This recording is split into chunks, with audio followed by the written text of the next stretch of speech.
If your concern is your spiritual growth only,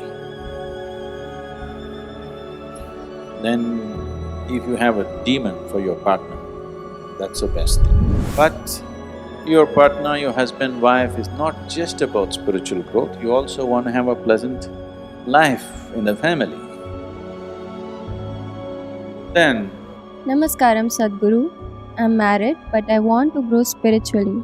Can family and marriage support one's spiritual growth or is it a hindrance? if your concern is your spiritual growth only, then if you have a demon for your partner, that's the best thing.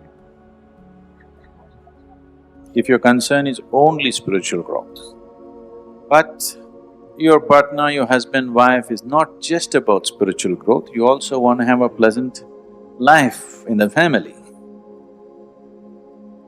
then you have to choose someone whom you like, but any human being on the planet, there is something that you don't like about them, isn't it so? So you use that part of it for your spiritual growth, and the rest of it you enjoy. Just as life. So if your intention is to have a good family, then some rapport is needed between two people, otherwise it won't work.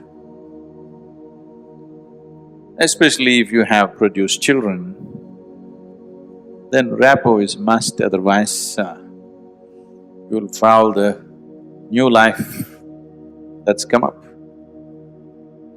If you create a foul atmosphere, you'll foul up the new life that is coming up. Nobody has any right to do that actually, but people are doing it. You can mess yourself up as much as you want, that's up to you. But you can't mess up a fresh life that's just coming up. I wish reproduction was a more difficult enterprise. It's too easy. Just happens so easily, isn't it? If it was a more difficult enterprise, only those who really want to would have gone for it. Now that it's such a easy enterprise, a compulsive enterprise, simply it happens. So, if you're looking for good life, family life, then one has to find rapport, and that rapport means some areas of commonality at least. But if you're looking for spiritual life, it doesn't matter what kind of person he is, you can use everything for your growth. Everything for your growth, if that's all your focus is. But generally your focus is both ways, you want to have a little bit of that and a little bit of this. It's a mixed fare, so it gets little complex. See, if you have to just throw one ball and catch it, one ball and catch it, it's easy. You want to do two, gets little complex. You want to do three, takes much more. You want to do five, tough, isn't it? So how much you want to juggle with your life is a choice that every individual has to make. If you have the capability to juggle a dozen balls effortlessly, wonderful. But most people will get freaked out if they try to juggle anything more than two, three. Such people, it's better they keep it within that, or just go for one, just the spiritual ball, easy. Just the spiritual ball only. Very easy for them, even in their sleep they can juggle one ball. Two becomes little complicated. As the numbers increase, becomes very complicated. Now you want to be spiritual, now you want to have a good family life, you want to be a good husband, good wife, good father, good neighbor, socially active. You're ambitious, you want to conquer the world, you want to do business, you want to do many things. Nothing wrong, but it demands different levels of capability. Nothing wrong with it. But you must see what you're capable of and what you're not capable of. If you take up juggling more than you can handle, you'll get distracted too. endlessly get distracted, completely freak you out. It's just a simple process of life which is breaking up people, isn't it so?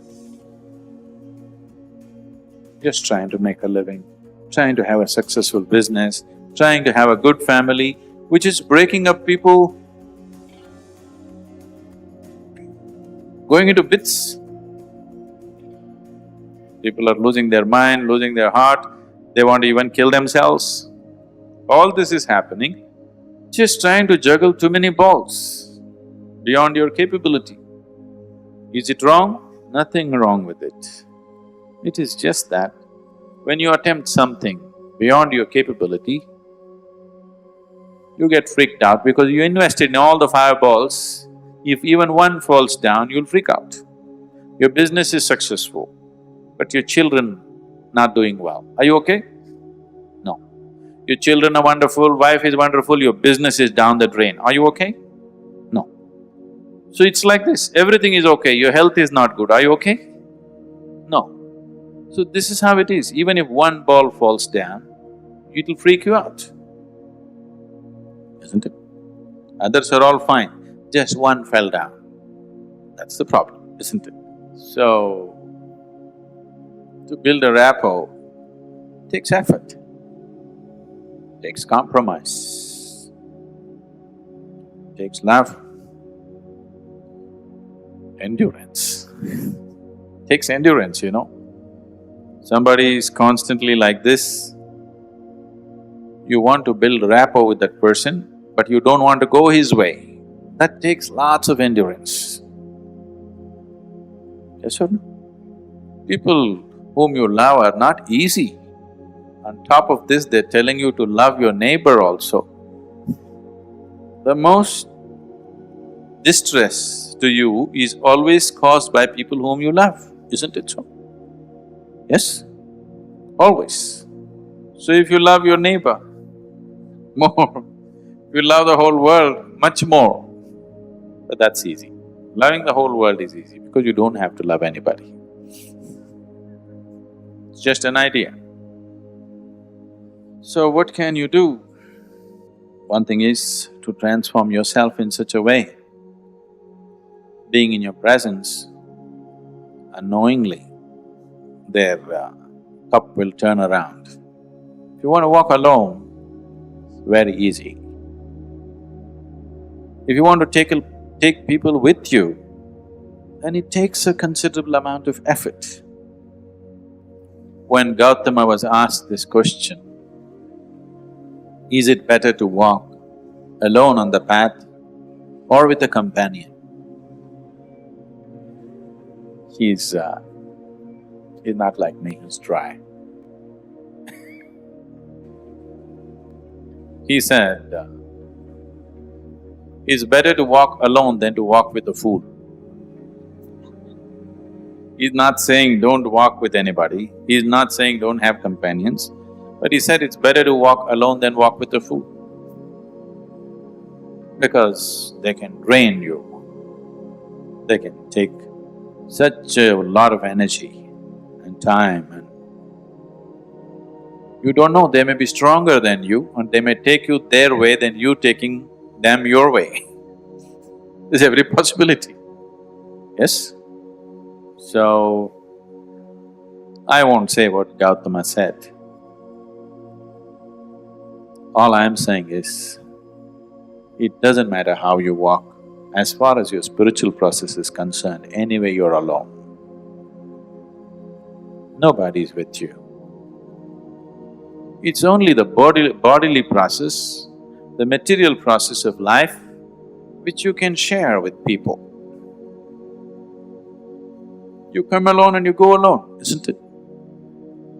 Even if you have a twin brother or a twin sister, you still come alone and go alone, isn't it so?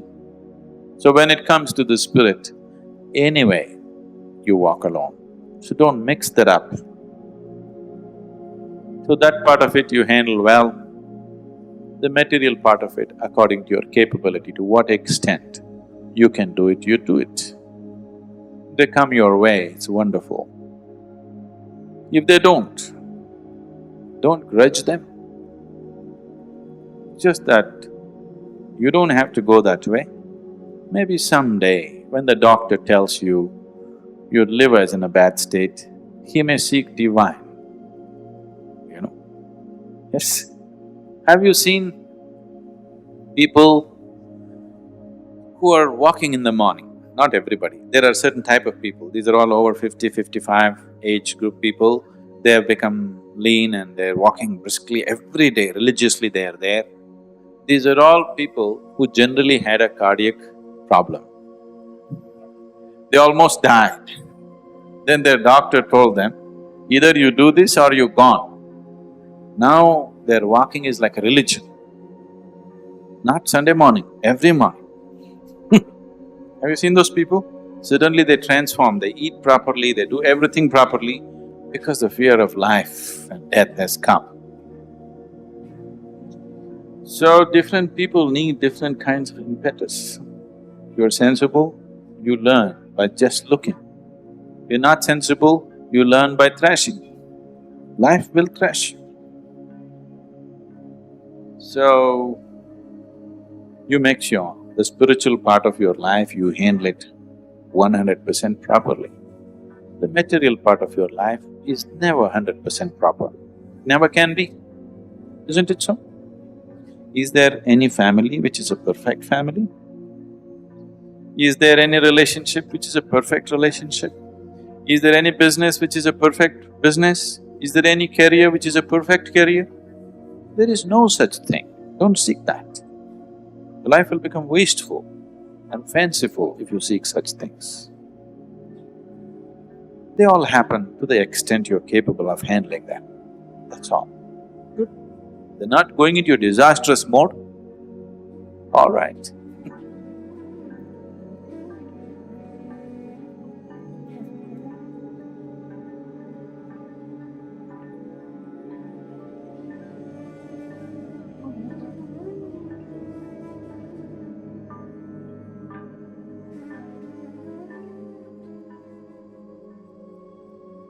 In this insightful discussion, Sadhguru offers valuable perspective on the interplay between marriage and spiritual growth. As we pondered over these words, it's important to remember that every individual's journey is unique.